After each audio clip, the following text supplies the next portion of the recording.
A new production of Massenet's opera Manon has recently joined the repertory of the English National Opera at the London Coliseum, and you can hear the work broadcast live from there next Tuesday evening here on Radio 3. This afternoon, though, Alan Blyth gives us a personal view of Massenet's popular opera and delves into the gramophone archives for some past interpreters of the two central roles, Manon and Des Grieux. Alan Blyth. Sir Thomas Beecham once declared in a celebrated bon mot, "I would give the whole of Bach's Brandenburg concertos for Massenet's Manon, and would think I had vastly profited by the exchange." Typically outrageous, but those of us who know and love the work as much as Des Grieux loves Manon don't feel at all apologetic in agreeing with Sir Thomas. We've little right to admire the heroine and hero. She's fickle, treasure-hunting, and light-headed. He's feckless, abandoned to erotic pleasures, and not wholly honest. The Abbé Prévost's predominantly autobiographical novel is set in the corrupt society of early 18th century Paris. It tells of the fatal fascination of the young nobleman Des Grieux for a seductive, amoral woman, something of a cautionary tale, one raised almost to the level of tragedy. But for all their wrongdoings, we somehow sympathize with these two ardent creatures. Massenet's two librettists were largely faithful to Prévost's original, except that Des Grieux is somewhat idealized, and the heroine's decline from shy, charming young girl to dying reprobate is unerringly delineated, as it is in Massenet's music. Massenet, still an underrated composer, always thought himself into the psychology of his characters and brought them to life in music wholly appropriate to their situations of the moment. That, allied to his ability to find precisely the right musical response to the French language, both in conversational passages and set pieces, give Manon its continuing fascination. But it does need interpreters responsive and sympathetic to his style. At one time they were easy to find, in France at least. Today, with a decline in the standard of French singing, they are few and far between. But one soprano in recent times has captured most, if not all, of Manon's charming, capricious, flighty nature, and had the means to express it appropriately. I mean Victoria de Los Angeles, who recorded the opera complete under the idiomatic direction of Pierre Monteur, a performance recently reissued. The point of Manon's entrance, as she steps off the coach at Amiens, is that, while sounding still innocent, she should already suggest her underlying nature. With an irresistible smile in her tone, Los Angeles catches the mood to perfection. You'll recall that Manon says she's stimulated by all the new sensations round her on her first voyage away from home. One already should feel instinctively that she's not going to reach her intended destination, a convent. Indeed, she already imagines herself carried into paradise. Massenet, as always, lit us his score with instructions on precisely how a passage is to be sung. Los Angeles here almost always follows them. Her creamy tone, accurate coloratura, attention to the values of notes and rests, these are Massenet's style at its best.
Victoria de Los Angeles introducing us to Manon. In her next solo, after she's met the actresses, tarts we might call them today, Massenet catches precisely her reflective mood. It's no use her dreaming of that sort of voluptuous life, those kind of desires. She's bound for the convent. Massenet directs it to be sung in a half-smiling, half-melancholy manner. The feeling explored is one of longing and unrest. The great French soprano of the interwar years, Manon, with her forward, easily produced tone, imaginative phrasing, and innate feeling for the text, is ideal here.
Ninon Valin.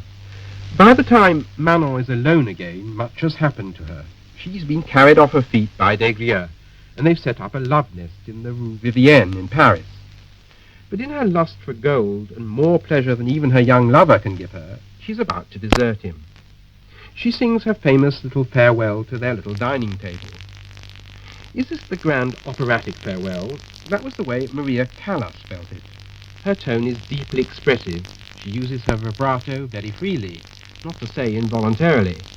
You feel perhaps too early in the opera that this is the great soulful lover. But if she had been that, would she have left her man?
Callas, a moving, almost tragic Manon.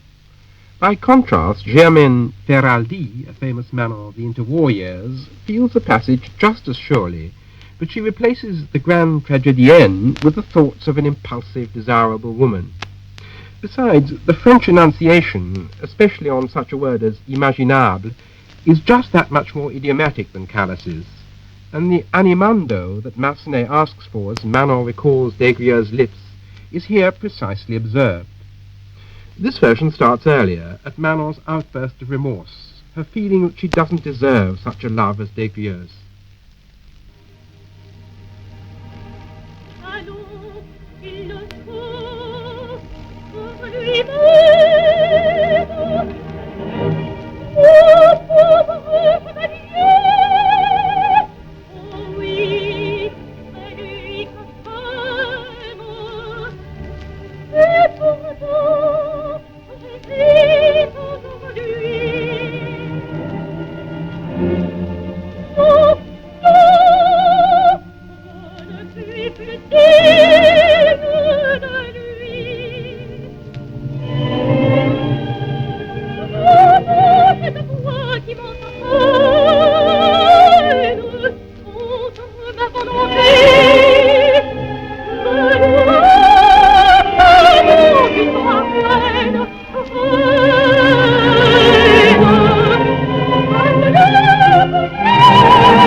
Germaine Ferraldi as Manon, about to desert her lover.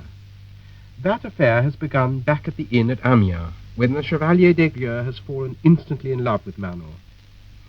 Desgrieux is perhaps easier to portray than Manon, but this marvellously rewarding tenor part is no less difficult to sing. One of its most appealing interpreters was the Corsican tenor, interwar favourite in Paris, Gaston Micheletti. He often partnered the equally popular Belgian soprano Emma Loire. Together they made an intimate, tender disc of the lovers' duet at the start of the second act, possibly the one moment in the score of undiluted happiness. Manon and Desgrieux here read together the letter he's about to send to his father, telling him of this lovely girl of 16 he's just met. She's graceful and speaks in soft accents. Then, after breaking off to express as passionately as he can his love for Manon, "I adore you," he declares, He goes on with his description of Manon, her youthful heart, her rosy lips. The scene is Massenet's most sensuous, perfectly matching the delicately woven phrases of his music to the text. Here interpreted by Loire and Micheletti, who show an instinctive feeling for the language and its conversational use. He is ardent and vulnerable, she is sweet and charming.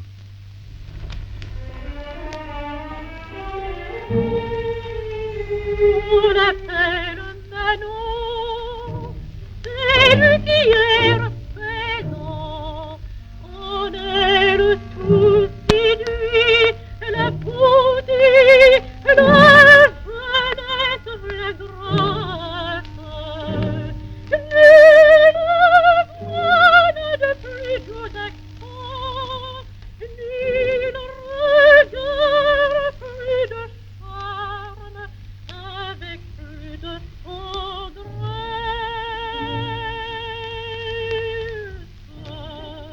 Nul regard plus de charme, avec plus de tendresse.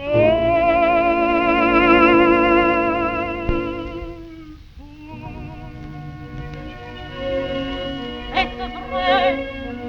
Moi, je n'en sais rien, mais je sais que vous m'aimez bien.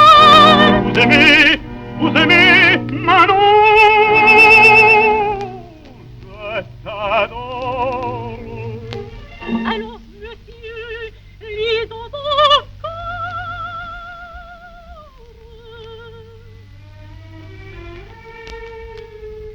Comme l'oiseau qui suit au touillon le printemps, sa jeune âme à la vie, sa jeune âme est ouverte sans cesse.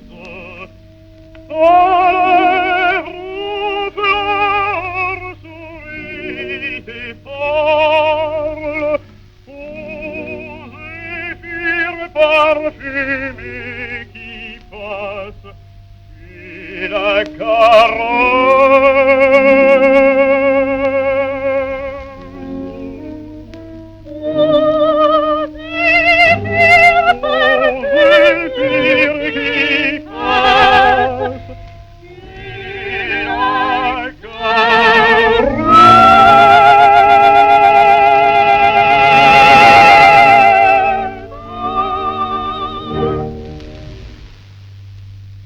Loire and Micheletti, Manon and Desguiers happy in the Rue Vienne. Desguiers remains so a little longer. He doesn't know Manon is about to betray him, and he sings what is perhaps the best-known piece in this opera, his so-called dream song, when he imagines a little cottage where he and Manon will live happily ever after. Almost every tenor of notes has tried to capture the essence of this delicate love song. Most Italians kill it with kindness. Others sing it too blandly. I hope you'll forgive me if I go back to the days of acoustic records to find my ideal, to another Belgian singer, Fernand Anseau.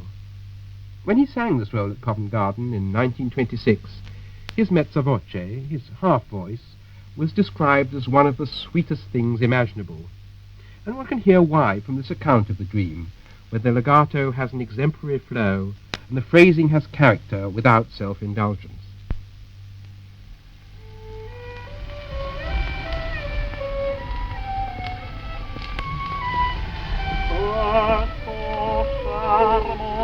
Où la crainte fait trêve, où nous sommes deux seulement.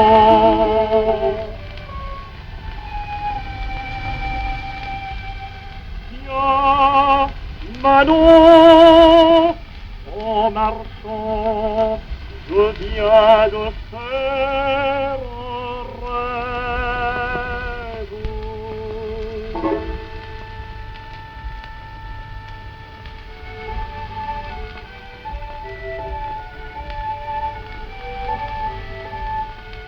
En fermant les yeux, je vois là-bas une ombre retraite. maisonnette toute blanche au fond des bois.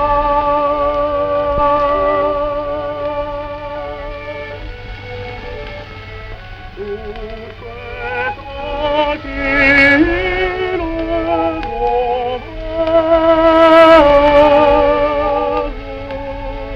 l'éclair et joyeux retour, où s'admirent les feuillages,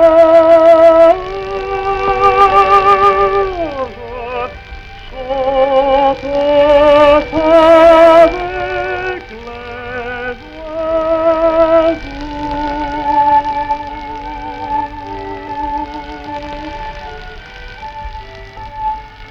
C'est le paradis. Non, tout est là, triste et morose.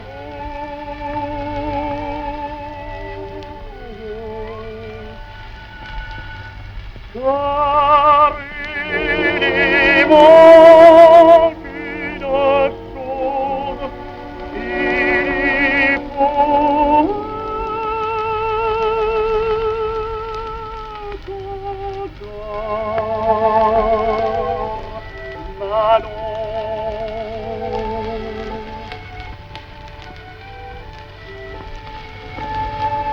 non,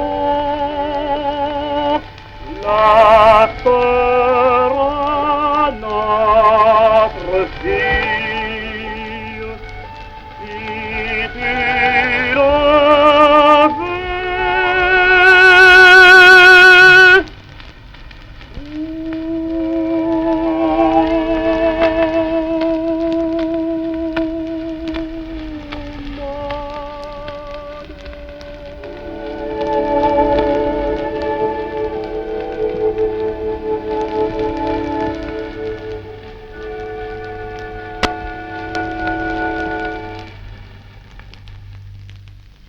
Fernand also a sweetly dreaming Des. There we had Des, the young lover. Once Manon has deserted him, he decides to take holy orders. And in the Saint-Sulpice scene, we find a much more intense man, trying to blot out the image of Manon. The vocal part here is correspondingly heavier, and your lyric tenor, who spins a fine line in the dream, sometimes comes to grief. A singer who had just the qualities the piece needs, a plangent timbre for the start, an easy B-flat for the climaxes, was the great Jussi Björling, who recorded the piece in the prime of his career in 1945. Here we can share all Des' remorse and longing.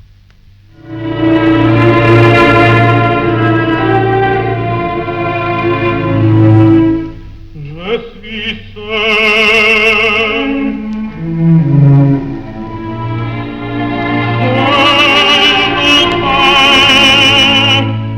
C'est le moment suprême.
Jussi Björling.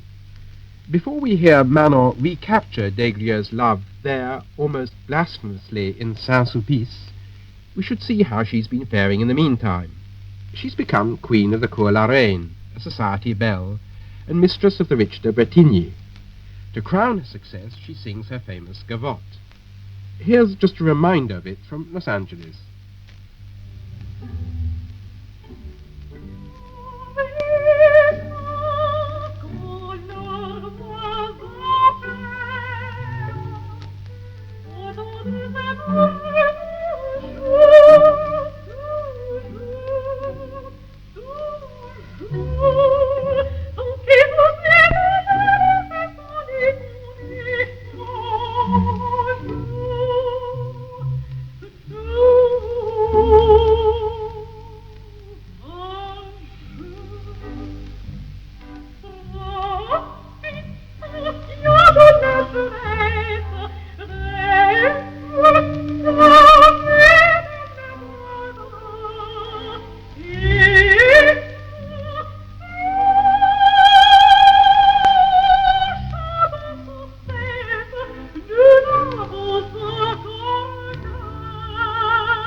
Later, Massenet wrote in place of that gavotte a charming fabliau for the soprano Bréjean Silver.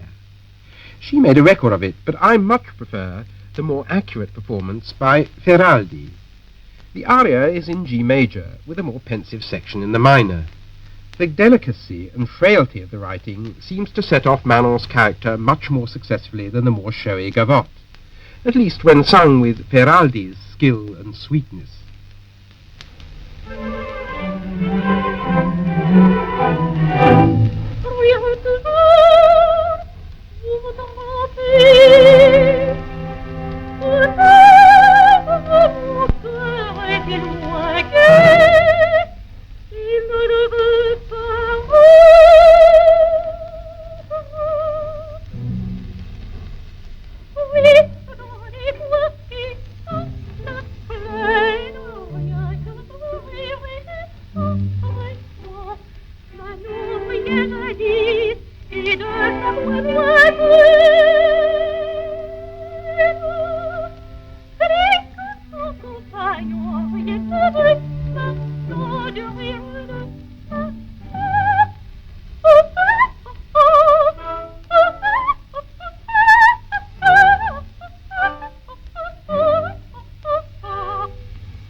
Feraldi singing Manon's Fabliaux. Manon's winning back of Desgrieux in the sacred confines of Saint-Sulpice shows her and Massenet in their most seductive form. Here indeed we have a direct translation into musical terms of the all-pervasive eroticism of the book. With insinuating, coaxing charm, n'est-ce plus mama, isn't it my hand that presses yours again, and are these not my passionate eyes, my tears? How could any man, let alone the impressionable Desgrieux, resist Manon? This has all to be sung with great charm and very caressingly.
Yes, Victoria de Los Angeles again, giving us something near the ideal, vibrant, voluptuous, in that passage of pure Massenet. She's partnered by the somewhat over-parted Henri Leguet. So for the last part of that duet, where Desgrieux, of course, succumbs once more to Manon, I turn to the great Georges Thiel, 80 last year. In his prime, he was a noted Desgrieux, giving us that wholehearted response to words and notes so essential at this point, and having the vocal equipment to carry out his good intentions. His Manon is the no more than adequate American soprano Mary McCormick.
Georges Thiel with Mary McCormick. Besides the lovers, there are two other characters that matter in Manon. They are the heroine's soldier cousin Lescaut and Des Grieux's father. Lescaut is a bluff, open-hearted man. He gives us his philosophy, love of gambling and woman, in his little solo in the Cour la Reine scene. In the first, racy section, À quoi bonne économie, he says it's no use being economical with 3 dice in your hand at the Hotel Transylvania. Then in more sentimental vein, he praises his girl of the moment.